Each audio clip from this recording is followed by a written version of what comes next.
بسم اللہ الرحمن الرحیم، اللہم صلی علی محمد وعلی آل محمد۔ ناظرین، آپ دیکھ رہے ہیں لیڈ نیوز اور میں ہوں راؤ مدراس۔ ناظرین، اب تک کی سب سے بڑی جو ڈیولپمنٹ ہوئی ہے وہ یہ کہ خان صاحب نے جو ایف آئی اے کی رپورٹ جو ہے اس کو شائع کیا ہے، عوام کے سامنے لے کر آئے ہیں، اور رپورٹ سامنے آنے کی وجہ سے بہت سے جو قریبی دوست تھے خان صاحب کے، وہ اب میرے خیال سے دور ہونا شروع ہو گئے ہیں، اور اس کی حتمی جو کمیشن کی رپورٹ ہے وہ انشاءاللہ 25 اپریل تک جو ہے وہ عوام کے سامنے آئے گی، اور اسی میں پتہ چلے گا کہ اصل جو ہے گناہ گار کون ہے۔ تو اسی حوالے سے ہمارے ساتھ آج جوائنٹ سیکرٹری جو ہیں پاکستان تحریک انصاف کے مصدق گھمن صاحب موجود ہیں، ان سے کچھ بات کریں گے۔ السلام علیکم سر۔ وعلیکم السلام۔ اچھا گھمن صاحب، مجھے یہ بتائیں کہ یہ جو تحقیقاتی رپورٹ سامنے آئی ہے، ایف آئی اے نے جو پیش کی ہے، آپ کیا سمجھتے ہیں کہ اس میں قصوروار جو ہیں وہ کون کون ہیں اور کس کو کوئی رعایت مل سکتی ہے؟ بسم اللہ الرحمن الرحیم۔ دیکھیں جی، بات یہ ہے کہ سب سے پہلے جس چیز کو اپریشیٹ کیا جانا چاہیے وہ یہ ہے کہ پہلی مرتبہ پاکستان کی تاریخ، جو سیاسی تاریخ ہے، اس میں پہلی مرتبہ کسی سیاسی جماعت نے اتنی جرت کی کہ ایک رپورٹ باقاعدہ طور پہ نہ صرف شائع کی، بلکہ اس میں جو اپنے لوگوں کے نام تھے اس کو بھی انہیں چھپانے کی کوشش نہیں کی، اور کوئی ایسا کام نہیں کیا جس سے یہ تاثر خدا نخواستہ سامنے آئے کہ گورنمنٹ جو ہے وہ حقائق کو چھپانے کی کوشش کر رہی ہے۔ اچھا، جہاں تک آپ کا یہ سوال کا تعلق ہے کہ کن لوگوں کو انہوں نے رپورٹ، دیکھیں جی سب لوگوں نے رپورٹ پڑھ لی ہے، رپورٹ دیکھی ہے، اور رپورٹ اب یہ دیکھیے کمیٹی کا جو تعین تھا، مطلب یہ بھی نہیں تھا کہ خدا نخواستہ کو آئی واش کرنے کی کوشش حکومت نے کی ہے، اور ایک پریشر آیا ہے اپوزیشن کی طرف سے کہ بھی اس پہ جو تعین کیا جائے جی کہ یہ کون لوگ تھے جو کہ شوگر سکینڈل میں ملوث تھے، یا جن نے فلور سکینڈل میں جو ہے جن کی انوالومنٹ تھی، اور حکومت نے اس کو آئی واش، میری بات مکمل ہوئی تھی، آئی واش جو ہے وہ کرنے کی کوشش نہیں کی، بلکہ صحیح معنوں میں آپ یہ دیکھیں کہ گورنمنٹ نے جو کمیٹی جو بنائی اور جو ہیڈ اس کا بنایا، یہ واجد ضیاء صاحب آپ کو پتہ ہے یہ وہ شخص ہیں جنہوں نے پاناما اسکینڈل کی جو انکوائری کمیٹی تھے اس کے بھی یہ سربراہ تھے، اور ان کی سربراہی میں یہ سارا کچھ سامنے آیا۔ تو یہ حکومت کا آپ یہ دیکھیں کہ کتنا اس میں مثبت یہ بات تھی کہ انہوں نے ایک ایسے شخص کو اس کمیٹی کی، اس کی تحقیقات کے لیے جو ہے کمیٹی کا سربراہ بنایا، جو کہ پہلے سے مطلب ایک بہت بڑے سکینڈل کو جو ہے وہ سامنے لے کے آ چکے ہیں، اور ان کی ایک انٹیگریٹی تھی، اور ان کا ایک قد کاٹ تھا، اور اس کی جو ان کی ساکھ تھی، ٹھیک ہے۔ تو ایک تو یہ بات ہے۔ دوسری بات یہ ہے کہ ہم نے رپورٹ کو شائع کیا،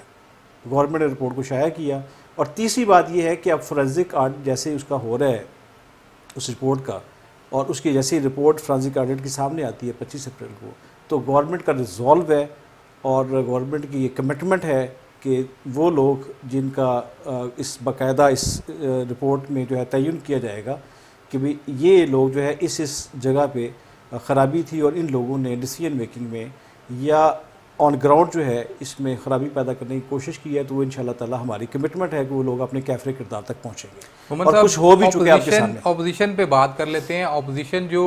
اس رپورٹ کے بعد آپ لوگوں کے اوپر تابڑ توڑ حملے کر رہی ہے، پہلے یہ لگ رہا تھا کہ کرونا کے مسئلے کے اوپر شاید وہ آپ کے ساتھ بیٹھے گی اور کوئی بات چیت ہوگی اور اس مسئلے کا کوئی حل جو ہے بہترین نکالا جائے گا، لیکن اس رپورٹ کے آنے کے بعد مسلسل جو ہے اپوزیشن جو ہے وہ تابڑ توڑ حملے کر رہی ہے، کیا کہنا چاہیں گے؟ دیکھیں میرے خیال میں تو اپوزیشن کے ان حملوں کا کوئی جواز دکھائی نہیں دیتا، اور نہ ہی یہ ان کی طرف سے جو کچھ باتیں سامنے آ رہی ہیں وہ اس کی کوئی پذیرائی عوام میں ہے، پبلک میں ہے۔ وجہ اس کی یہ ہے کہ دیکھیں یا تو کچھ حکومت چھپانے کی کوشش کرتی، یا یہ ہے کہ حکومت کی کوئی خدا نخواستہ بدنیتی شامل ہوتی۔ حکومت جو ہے وہ بہت کلیئر ہے، حکومت جو ہے وہ کسی ایسے شخص کے ساتھ نہ سٹینڈ کرے گی، نہ ہی اس کو سیو کرنے کی کوشش کرے گی جیسے کہ ماضی میں یہ حکومتیں کرتی رہیں۔ مجھے بتایا نا کبھی مسلم لیگ والوں نے ایسی انکوائری کوئی اس کی رپورٹ شائع کی ہو؟ کوئی رپورٹ ایسی نہیں آئی، اور کبھی ایسا ہوا ہوگا پیپلز پارٹی عوام جو ہے آپ کو بہت زیادہ داد بھی دے رہی ہے، آپ لوگوں کو اپریشیٹ بھی بہت زیادہ کر رہی ہے۔ تو مقصد یہ ہے کہ دیکھیں نا، لوگ دیکھ رہے ہیں ساری چیزیں، اور ایکشن جو ہے نا وہ جو عمل ہوتا ہے، کہتے ہیں جی وہ لاؤڈر ہوتا ہے، وہ الفاظ سے زیادہ اس کی لوگ دیکھتے ہیں کہ عمل کیا ہے۔ عمل جو ہے وہ ہمارا لوگوں کے سامنے ہے، اور لوگ ہمیں مطلب دیکھ رہے ہیں کہ ہم نے پاکستان کے جو یہاں پہ جو کلچر تھا، کارٹلائزیشن جو تھی، وہ جس طرح جو مافیاز کام کرتے ہیں ڈفرینٹ شعبوں میں، اور جس طرح وہ پیسے بناتے ہیں، جس طرح مال بناتے ہیں، تو یہ کوئی معمولی بات نہیں ہے کہ گورنمنٹ نے سارا کچھ لوگوں کے سامنے رکھ دیا ہے۔ ہم منفی کام نہیں ہونے دیں گے، غلط کام نہیں ہونے دیں گے، خرابی جہاں پہ ہے اس کی نشاندہی ہوگی تو اس کو ہم ٹھیک کریں گے۔ ہم خرابی پہ اپنی خرابی پہ کہتے ہیں اصرار کرنے والے لوگ نہیں ہیں، ہم اپنی خرابی کو تسلیم کرنے والے لوگ ہیں، ہم اپنی خرابی کی اصلاح کرنے والے لوگ ہیں۔ اسی لیے ہمیں بعض اوقات یہ کہتے ہیں کہ یہ یو ٹرن لے لیتے ہیں۔ یو ٹرن اس لیے لیتے ہیں کہ ہم خرابی پہ اپنے اصرار نہیں کرتے، ہم اپنی خرابی کو یا خامی کو تسلیم کرتے ہیں اور اس کی اصلاح کی کوشش کرتے ہیں۔ یہ ہماری اچھی بات ہے، بری بات نہیں ہے۔ جی تو ناظرین، گھمن صاحب ہمارے ساتھ موجود ہیں، ملتے ہیں چھوٹی سی بریک کے بعد۔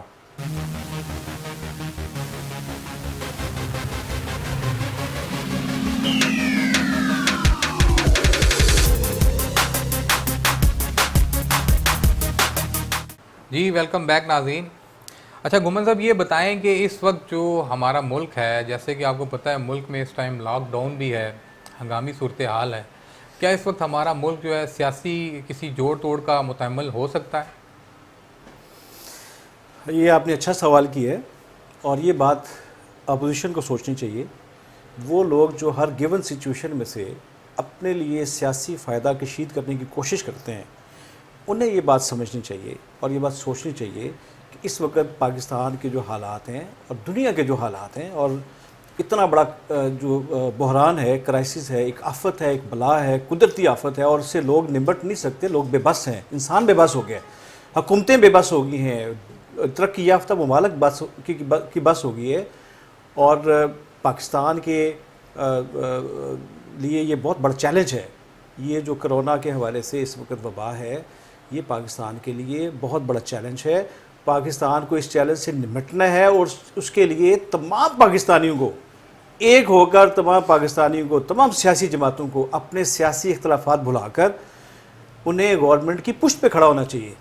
اور اگر کوئی کہیں پہ غلطی ہوتی ہے اس کی نشاندہی ضرور کریں، خامی ہوتی ہے اس کی نشاندہی ضرور کریں، لیکن اسی پہ میں آپ کو بتا دوں کہ اپوزیشن کا جو اب تک کا نظریہ ہے وہ تو یہ کہتے ہیں کہ جی آپ نے سب سے بڑی غلطی اسی وقت کی ہے جب آپ نے تافتان سے لوگوں کو ایران کے راستے پاکستان میں داخل ہونے دیا۔ پاکستان میں کرونا پھیلنے کی سب سے بڑی وجہ یہ ہے، اپوزیشن کا یہ بیان۔ دیکھیں اس پہ کافی بات ہو چکی ہے، وزیر اعظم نے کافی وضاحت کے ساتھ یہ بیان فرما دیا ہے کہ وہ کون سے حالات تھے، سچویشن تھی جس میں زائرین کو ہمیں اجازت دینا پڑی، بارڈرز پہ کیا سچویشن تھی، ایران نے کیسے لوگ ہمیں یہاں پہ ہمارے بھیج دیے، اور آپ اپنے لوگوں کو بہت عرصہ تک جو ہے وہ اس بارڈر پہ اس پہ نہیں روک سکتے تھے، وہاں پہ کرنٹینہ بھی قائم کیا گیا، اپنی طرف سے گورنمنٹ نے پوری احتیاط کی، اس کے باوجود لوگ یہ بات کرتے ہیں۔ تو میرے خیال میں کافی اس پہ بات ہو چکی ہے، اور الحمدللہ اللہ پاک کا یہ شکر ادا کریں کہ آپ کی جو ملک میں حالات ہیں، اللہ پاک کی خاص مہربانی کی وجہ سے اور حکومت پاکستان کے بر وقت اقدامات کی وجہ سے، اور میں آپ سے یہ عرض کروں کہ یہ جو سب سے بڑا جو اقدام جو حکومت نے کریجسلی جو ہے وہ دلیری کے ساتھ جو قدم اٹھایا، اور جس پہ اس وقت بڑی لے دے ہوئی اور اپوزیشن پارٹیز نے اس کو ایکسپلائٹ کرنے کی کوشش کی، وہ گورنمنٹ آف پاکستان کا یہ ڈیسیجن تھا کہ چائنا میں جو آپ کے طلباء ہیں ان کو وطن واپس نہ لے کے آیا جائے۔ اور دیکھیں ہمارے پیارے نبی حضرت محمد صلی اللہ علیہ وسلم نے انہوں نے جو وبائیں ہیں اس کے حوالے سے ان کی کلیئر کٹ ڈائریکشنز ہیں، اور انہوں نے ہمیں ہدایت فرمائی ہے کہ جہاں بھی اس قسم کی وبا کی صورتحال پیدا ہو جائے وہاں پہ نہ لوگ وہاں پہ جائیں اور نہ ہی وہاں سے لوگ باہر نکلیں، سو دیٹ کہ وہ پھیلے نہ۔ تو یہی ہماری اس وقت کی گورنمنٹ کی پالیسی تھی، اور چائنا کی حکومت نے خاص طور پہ یہ ہمارے ساتھ انہوں نے کہا اور ہمارے طلباء کا خیال بھی رکھا، اور وہ بھی ان کی چونکہ یہ اس پہ بہت زیادہ وبا کو کنٹرول کرنے کے حوالے سے جو میجرز لیے چائنیز حکومت نے وہ بڑے زبردست، آج تو دنیا اس کو تسلیم کر چکی ہے کہ چائنا نے زبردست احتیاطی تدابیر کے ساتھ اس وبا پہ قابو پایا ہے. حکومت صاحب میئرز پہ بات کر لیتے ہیں. آپ نے کہا چائنا نے بہت اچھا میئرز لیے. کیا آپ سمجھتے ہیں کہ پاکستان کی حکومت نے اچھے میئرز لیے اور جو میئرز ابھی تک اٹھائے ہیں وہ صرف اور صرف ٹیبل ٹاک تک ہیں, اپنا اجلاس تک ہیں, یا اس کا کوئی امپلیمنٹ عوام تک بھی پہنچا ہے؟ دیکھیں بات یہ ہے جی کہ گورنمنٹ نے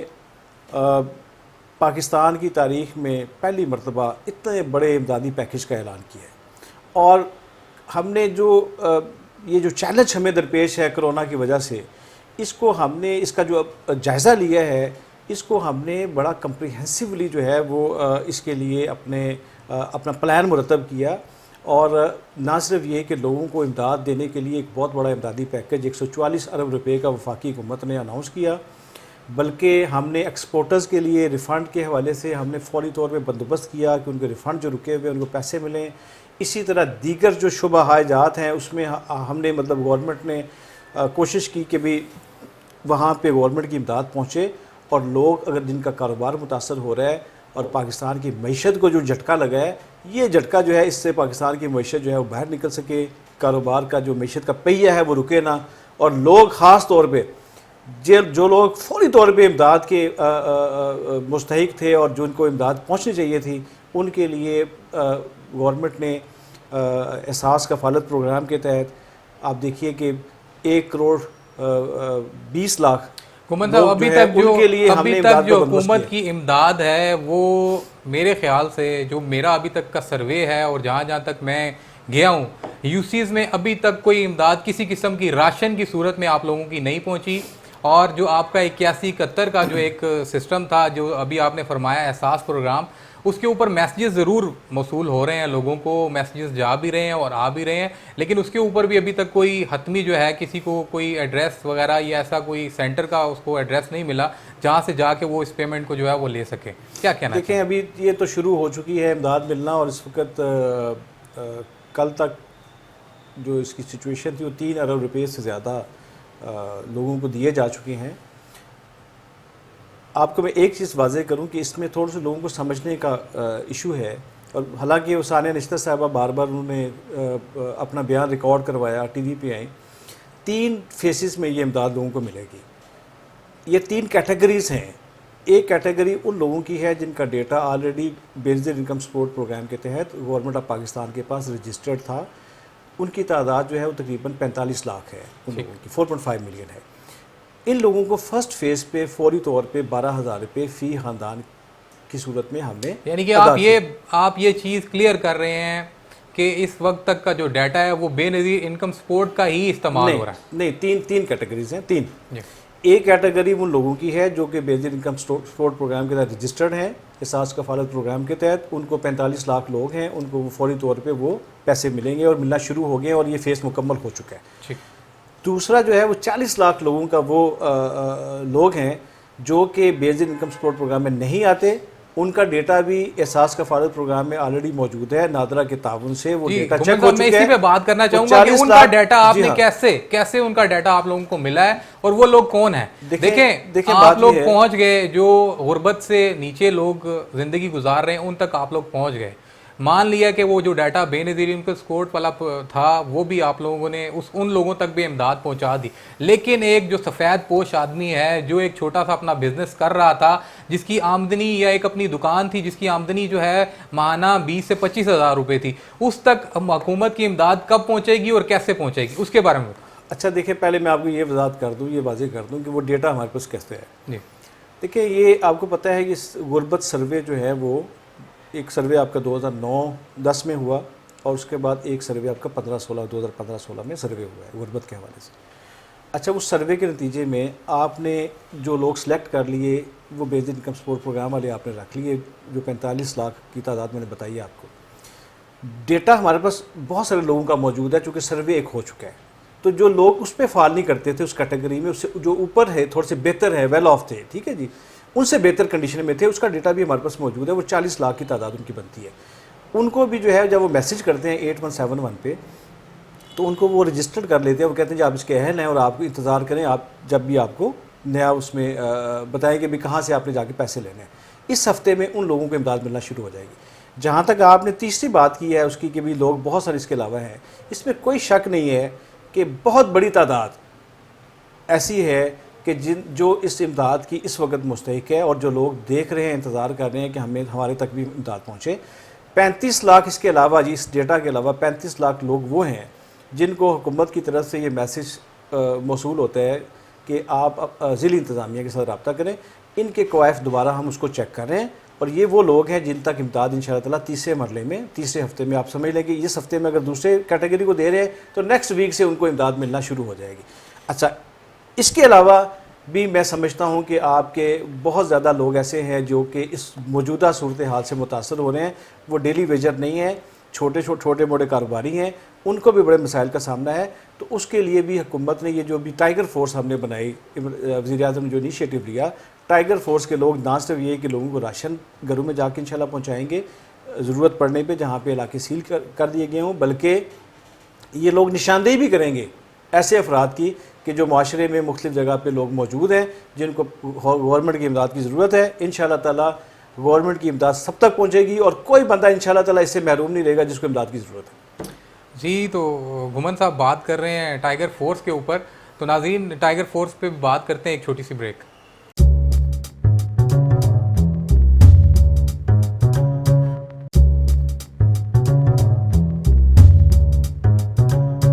جی ویلکم بیک۔ اچھا گھمن صاحب بتائیں، ٹائیگر فورس ابھی آپ نے ذکر کیا، ٹائیگر فورس ہے کیا، اور اس کے جو نمائندے ہیں وہ کون ہوں گے؟ کیونکہ ہمارے سامنے ابھی تک کا جو سروے ہے جو ہم لوگوں نے خود سے کیا ہے، سیاسی بنیادوں پر آپ لوگ بھرتی کر رہے ہیں، باقاعدہ جو یو سیز کے چیئرمین یا یو سیز کے اہل نمائندے جو تھے وہ ریکمنڈ کر رہے ہیں کہ ہاں یہ لوگوں کو ٹائیگر فورس میں ہونا چاہیے، اور اس میں ایج کی کوئی لمٹ نہیں ہے۔ میں نے خود دیکھا ہے یونین کونسل کی لسٹوں میں، میں نے دیکھا ہے جو یہاں سے لسٹیں گئی ہیں آگے، اس کے اندر تقریباً 60 یا 50 پلس لوگوں کے نام بھی ہیں۔ مجھے بتائیں اگر اتنے ایجڈ یہ لوگ ہوں گے تو یہ کیسے فورس کا حصہ بن سکتے ہیں، اور انہوں نے کیا کام کرنا ہے؟ اچھا، مجھے پہلے تو یہ آپ واضح کریں کہ یہ جو آپ نشاندہی کر رہے ہیں کہ جو لسٹیں بنی ہیں، یہ لسٹیں کس نے بنائی ہیں، اس کا بھی آپ نام لے دیں، کون بندے ہیں جنہوں نے لسٹیں بنائی ہیں؟ آپ کے جس حلقے میں ہم لوگ بیٹھے ہوئے ہیں یہاں سے گئی ہیں، یہ سارا ڈیٹا میں آپ کو دکھا سکتا ہوں، میرے پاس اس وقت بھی موجود ہے۔ شیخ راشد شفیق ہو گئے، فیاض الحسن چوہان صاحب ہو گئے، ان لوگوں نے اپنے اپنے لوگوں کی باقاعدہ لسٹیں بھیجی ہیں کہ ہاں جی ان لوگوں کو جو ہے نا ٹائیگر فورس کے اندر ریکمنڈ کیا جائے۔ اچھا، میں آپ کو بتاؤں جی، دیکھیں شیخ رشید صاحب نے یا شیخ راشد شفیق صاحب نے اپنی طرف سے کوئی لسٹیں بھیجی ہیں، تو وہ شیخ رشید صاحب کی تو چونکہ پارٹی وہ اپنی عوامی مسلم لیگ یا ممکن عوامی مسلم لیگ کے حوالے سے کچھ بنانے کی کوشش کی ہو، لیکن میں ویسے صدیق صاحب دیکھیں بات یہ ہے کہ آپ کے اتحادی تو ہیں، ہر جگہ آپ لوگوں کے ساتھ وہ ہوتے ہیں، آپ کے پرائم منسٹر تک شاید میرے خیال سے کسی اور بندے کی اتنی رسائی نہیں ہے جتنی شیخ رشید صاحب کی ہے۔ اچھا، میں اس پہ نہیں جاتا، میں ویسے ایک بات کر رہا ہوں کہ چونکہ ان کی عوامی مسلم لیگ ہے، ہو سکتا ہے انہوں نے اپنے طور پہ کوئی انیشیٹو لیا ہو اور انہوں نے اپنی کوئی لسٹ مرتب کی ہو تاکہ وہ ڈپٹی کمشنر کو دے سکیں یا اپنے لوگوں کو تیار کر سکیں، لیکن جہاں تک گورنمنٹ کی پالیسی کا تعلق ہے میں اس کی بات کرتا ہوں۔ گورنمنٹ کی کلیئر کٹ پالیسی یہ ہے کہ ہم اس پہ پولیٹیکل انٹرفیئرنس نہیں چاہ رہے، ہم اس فورس کو پاکستان کی رضاکار فورس کے طور پہ دیکھ رہے ہیں، اور اس میں تمام پاکستانی شامل ہو سکتے ہیں۔ یہ کسی ایم این اے، کسی ایم پی اے کے پاس یہ اس پہ نہیں ہے کہ وہ اپنی طرف سے کوئی لسٹیں بنا دے اور صرف تحریک انصاف کے لوگ جو ہیں وہ اس میں شامل ہوں والنٹیئر فورس کے اندر اور ٹائیگر فورس کے اندر۔ تمام پاکستانی، میں آپ کو واضح کر دوں، ایک چیز پوچھنا چاہتا ہوں کہ ٹائیگر فورس کے اندر کوئی ایج لمٹ ہے؟ دیکھیں بات سنیں، اس میں جو گورنمنٹ کی پالیسی ہے کہ ہر بندہ اپنے آپ کو اس پہ رجسٹرڈ کروا سکتا ہے، ٹھیک ہے جی، اس میں کوئی سچ کوئی لمٹ ہم نے نہیں لگائی کہ 25 سال سے کم ہوگا یا 30 سال سے کم ہوگا۔ دیکھیں کوئی بندہ اپنے آپ کو والنٹیئر کرتا ہے، وہ پاکستان کا شہری ہے، اس کا تعلق کسی سیاسی جماعت سے ہے۔ دیکھیں جب ریاست کی بات ہوتی ہے، دیکھیں یہی تو ہمارے جو کام کرنے کا طریقہ ہے اس میں، اور جو ہمارے اس وقت پولیٹیکل اپوننٹس ہیں ان کی جو آئیڈیالوجی ہے نا، اس میں یہی بنیادی فرق ہے۔ ہم اپنے لوگوں کو، ہم ریاست کی جب بات کرتے ہیں تو ریاست کا مطلب ہوتا ہے کہ وہ تمام اپنے وطن کے شہریوں کے لیے ایکول ہے، اور ہم اس میں اپنے لوگوں کو ہم بنا سکتے تھے، ہمارے پاس بہت بڑی یوتھ فورس ہے۔ اتنا اچھا ہوتا کہ اگر اس مسئلے کے اوپر بھی آپ اپوزیشن کے ساتھ بیٹھتے اور ان کو کہتے کہ ہاں جی آئیں، آپ کے جو سیاسی ورکرز ہیں ہم ان کو بھی جو ہے ٹائیگر فورس کا حصہ بنائیں۔ یہ ہم اس کے خلاف ہیں، یہ آپ ذرا راؤ صاحب اس کو کلیئر کر لیں۔ ہم اس کو نہیں ہے کہ مل بانٹ کے آپ سارا اس کے آپ بھی بندے اپنے دے دیں، ہم بھی بندے دے دیں، ایسا نہیں ہے۔ جب ریاست نے ایک پورٹل سٹیزن پورٹل اس کا موجود ہے، ریاست نے جب وہاں پہ اعلان کر دیا کہ کوئی بندہ بھی جو پاکستان کا شہری ہے وہ اپنے آپ کو ٹائیگر فورس میں رجسٹر کروا سکتا ہے، تو اس میں کوئی قید نہیں ہے. اور آپ کو یہ سن کر حیرانی ہوگی کہ الحمدللہ ایک بہت بڑی تعداد نے، اور جس میں دوسری جماعتوں کے لوگ ہیں، مسلم لیگ کے لوگ ہمیں کئی ملے، کئی پیپلز پارٹی کے لوگ ہمیں ملے، جنہوں نے کہا کہ ہم اس ٹائیگر فورس کا حصہ بننا چاہتے ہیں، اور ان لوگوں نے اپنے آپ کو رجسٹر کروایا اس میں. اس وقت دیکھیں، اس وقت کو 8-9 لاکھ سے زیادہ تعداد ہو چکی ہے ٹائیگر فورس کی، اور اسی لیے اتنی زیادہ پذیرائی ہے اور اتنا زیادہ لوڈ ہے اس کا کہ ہم نے اس کو 5 دنوں کے لیے ایکسٹینڈ کیا ہے 15 اپریل تک. اور اس میں آپ کو بتاؤں کہ یہ ہم نے اس لیے کیا ہے کہ ریاست کی جب یہ ایک والنٹیئر فورس تیار ہوگی تو یہ بلا تخصیص لوگوں کی خدمت کرے گی. خدا نہ خواستہ ایسا نہیں ہوگا جیسے سندھ میں ہوا. آپ کو پتہ ہے سندھ میں انہوں نے اپنے لوگوں کو اور ہم پہ بہت پریشر ہے، ہم پہ پریشر یہ ہے، اپنے لوگوں کا پریشر ہوتا ہے، اور ہر پولیٹیکل پارٹی پہ ہوتا ہے کہ آپ جی ہمارے نام دیں اور ہم والنٹیئر فورس کے طور پہ سامنے ہیں، ہم ٹائیگر فورس میں ہم ممبر بن جائیں. لیکن ہم نے کہا نہیں، ہم نے بالکل ایسا نہیں کرنا. ہم نے اپنے اوپر کوئی ایلیگیشن نہیں لینا کہ خدا نہ خواستہ ہم اپنے لوگوں کو نواز رہے ہیں. اور یہ سندھ میں آپ کے سامنے انہوں نے ایک ہفتہ اس کا تجربہ کر کے دیکھ لیا سندھ کی حکومت نے. وہاں پہ لوگوں پہ الزام لگ گیا پہلے ہاتھ کہ آپ اپنے لوگوں کو، من پسند لوگوں کو امداد دے رہے ہیں. تو ہم کم از کم نہ راشن کے حوالے سے ایسا ہم نے کیا، لوگوں کی عزت نفس کو ہم نے مجروح نہیں کیا. ہم نے باقاعدہ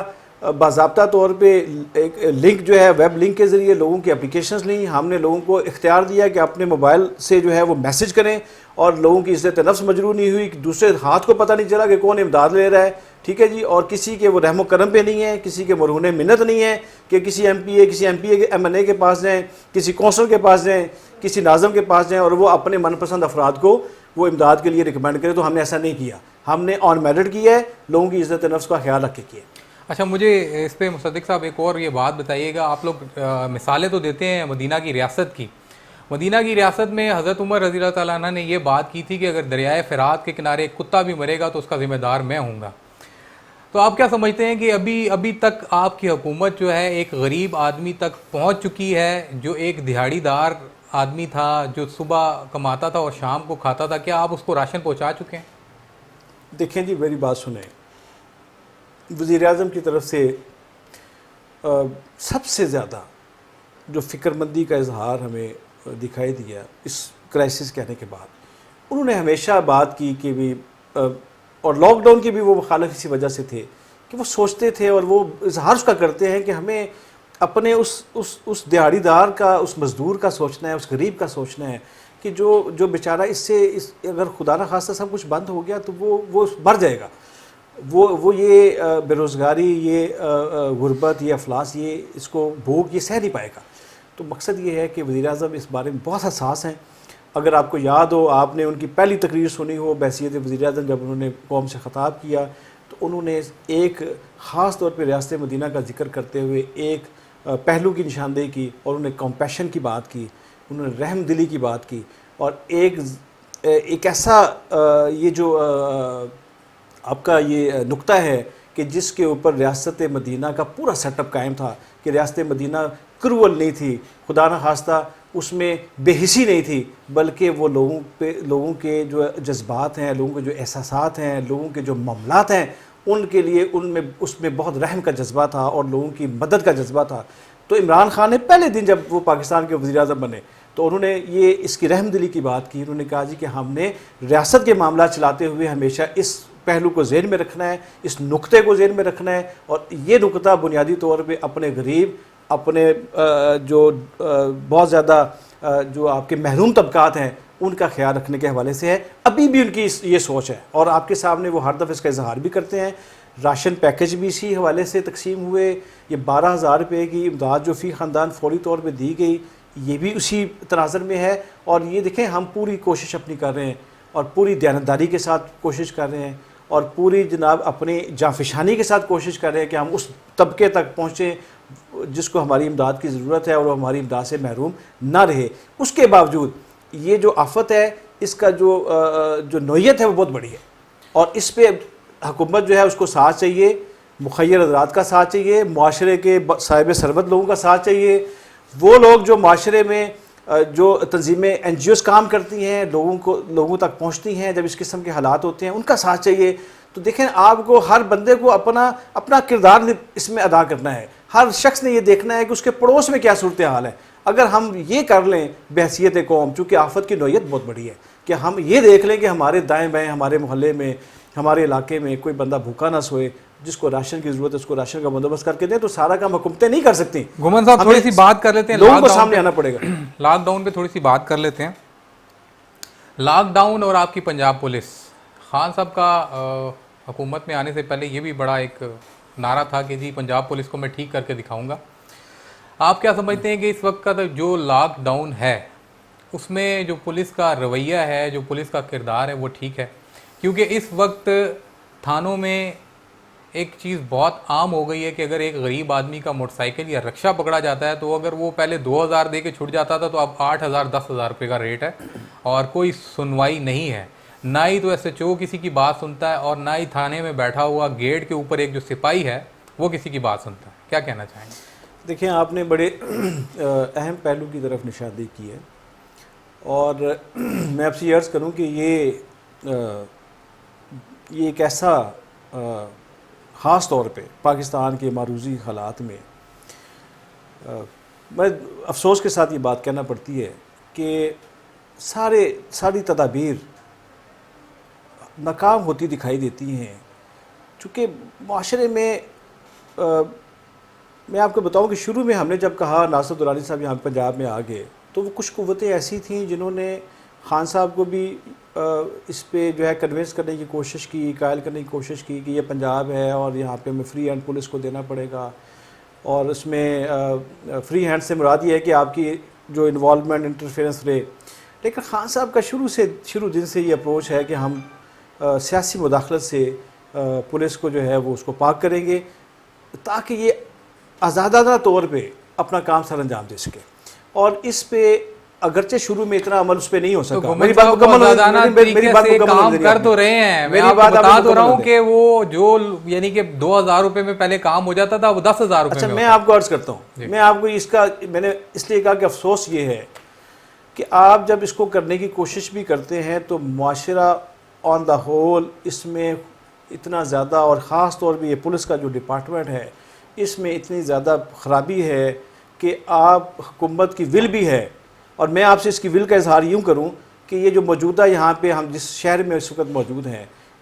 اس شہر کے سی پی او سے میری بات ہوتی ہے اور میں ان کو جب کہتا ہوں تو وہ کہتے ہیں جی کہ میں 6 مہینے کا ٹائم لے کے آیا ہوں کہ میں نے 6 مہینے میرے کام میں کسی نے انٹرفیئر نہیں کرنا. اور پورے پنجاب میں آپ کو بتاؤں کہ اس وقت جتنے بھی آپ کے سی پی اوز کام کر رہے ہیں یا جتنے بھی آپ کے پولیس آفیسرز ہیں،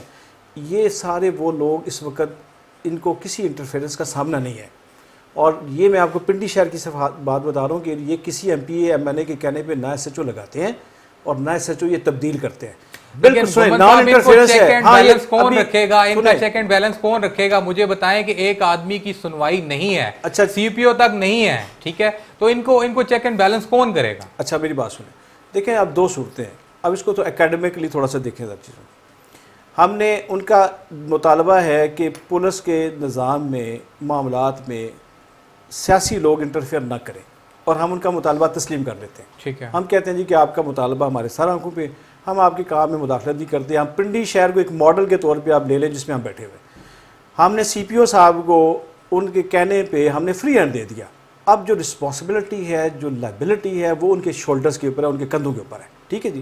کہ وہ اپنے دیکھیں کہ بھی کہاں پہ غلطی ہو رہی ہے، اور کہ غلطی ہے تو اس کا تدارک کریں، اس کا مداوع کریں. لیکن اب آپ کی دوسری بات ہے چیک اینڈ بیلنس والی. اب اگر ہم وہ چیک کرنے کی کوشش کرتے ہیں تو وہ اس کو یہ لوگ انٹرفیئرنس تصور کرتے ہیں. ٹھیک ہے جی، اب ہونا تو یہ چاہیے کہ سی پی او صاحب جو ہے وہ اپنے ان کے جو ڈپارٹمنٹ ہے وہ پورا اس کو چیک اینڈ بیلنس کرے، ہماری انٹرفیئرنس کی ضرورت محسوس نہ ہو. پولیٹیکل لوگ جب انٹرفیئر کریں، جب بات کریں گے وہ کہتے ہیں آپ ہمارے کام مداخلت کر رہے ہیں. جب آپ ہمارے کہنے پہ ایس ایچ او نہیں لگا رہے، جب ہمارے کہنے پہ آپ سب انسپیکٹر تبدیل نہیں کر رہے، آپ اپنی مرضی سے جب ایس ایچ اوز لگا رہے ہیں اور اپنی مرضی سے جب آپ کام کر رہے ہیں اور آپ کے کام میں کوئی انٹرفیئر نہیں کر رہا، تو پھر آپ کو اپنا رزلٹ دینا ہے، آپ کو پرفارمنس دینی ہے. پھر ہمیں یہ شکایتیں نہیں آنی چاہیے جیسے آپ فرما رہے ہیں کہ 2000 روپے کوئی وہاں سے لے رہا ہے. اور میں آپ کو اور عرض کروں، اب یہ دیکھیں جیسے لاک ڈاؤن کے حوالے سے آپ نے یہ سوال کیا شروع میں کہ لاک ڈاؤن میں یہ لوگ کیا کر رہے ہیں. اچھا اب اگر لاک ڈاؤن میں کوئی دہاڑیاں لگا رہا ہے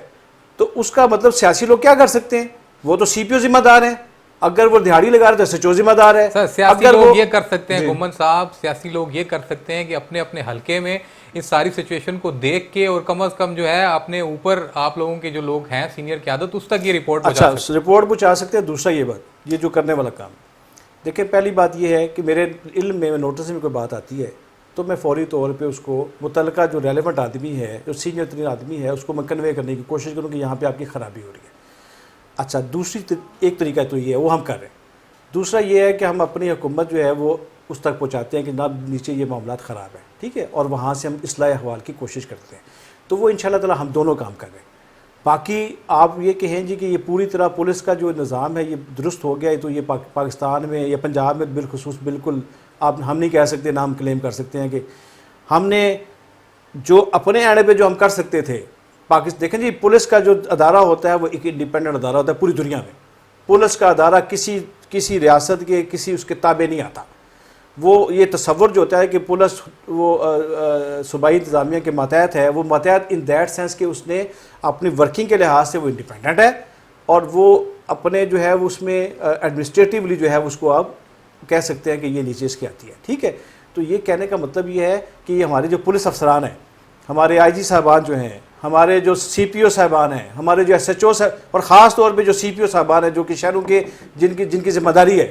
ان کو چاہیے کہ جب آپ کو سیاسی حکومت نے، سیاسی لوگوں نے آپ کو اتنا فری ہینڈ دے دیا ہے، تو اب آپ کے کندھوں کے اوپر ذمہ داری ہے کہ آپ یہ دیکھیں کہ آپ کی ناک کے نیچے کیا ہو رہا ہے. آپ یہ دیکھیں کہ آپ کے SHOs کو منتھلیاں تو نہیں لے رہے. آپ یہ دیکھیں کہ SHOs دیکھیں کہ نیچے ان کے لوگ دہاڑیاں تو نہیں لگا رہے اپنی. آپ کو دیکھنے کی ذمہ داری ہے، اور میں سمجھتا ہوں کہ یہ ذمہ داری جو ہے یہ پولیس کے آفیسرز کو خود ادا کرنی ہے، اور اپنے گربانوں میں جھانکیں کہ ہمیں آپ نے یہ کہا کہ ہمیں آپ انڈیپینڈنٹ کر دیں، اور ہم آپ کو انڈیپینڈنٹ بھی کرنے کے لیے تیار ہیں، اور ہم نے آپ کو فری ہینڈ دے دیا ہے. تو اب آپ کے اوپر یہ ذمہ داری ہے کہ آپ دیکھیں کہ آپ نیچے لوگوں کو کس حد تک جو ہے وہ ریلیف دے رہے ہیں، اور کہاں پہ آپ کی مشکلات ہیں اور کہاں پہ آپ کی پرابلمس ہیں، اس کو آپ کو درست کرنا ہے. بہت شکریہ گمن صاحب، آج آپ نے لیڈ نیوز کو ٹائم دیا. اور بالکل ناظرین، گمن صاحب ٹھیک فرما رہے تھے کہ ہر وقت ہر انسان کو اس وقت اپنی ذمہ داری کا احساس ہونا چاہیے، اور اپنا کردار، اپنا فرض جو ہے وہ نبھانا پڑے گا. کسی اگر غریب انسان کی ہم مدد کر رہے ہیں تو وہ ہمارا فرض ہے، نہ کہ ہم اس کے اوپر کوئی احسان کر رہے ہیں.